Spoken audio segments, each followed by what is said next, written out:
championship ng Season 17. Okay, may Lord sila nakasama. River manipulation nila. Tagda dito yung Haji. Masyado malalim ito si JB. Paubos na rin yung kanila mga wave. Pero nandun yung stop and violence trick here. Pero Blazing Duet naman!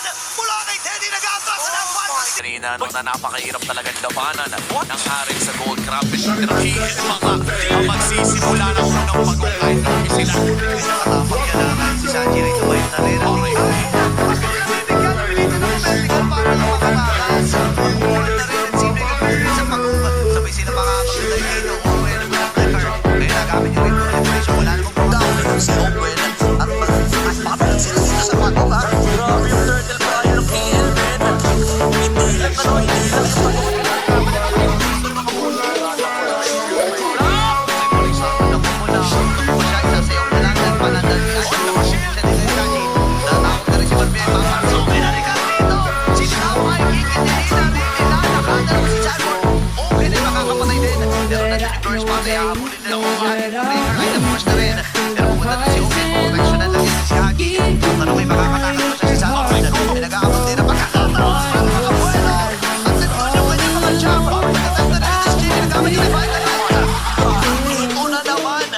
Kaya naman all ng three turtles ay mapupunta sa kamay ng Team Liquid Philippines. That's a perfect turtle take para dito kay Corla at Team Liquid.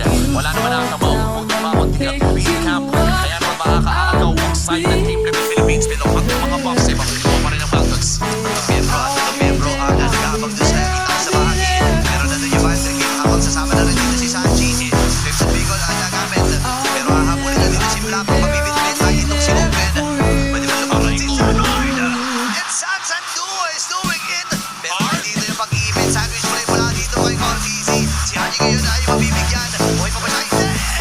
Kasi makakabayo din siya dito ng Team Liquid Philippines sa nakatanong ng goal! At si Sanford ay nakakuha pa ng isa. Super Mago, pipili din niya sana sumama pa. Kailangan magiging problema. Wala na siyang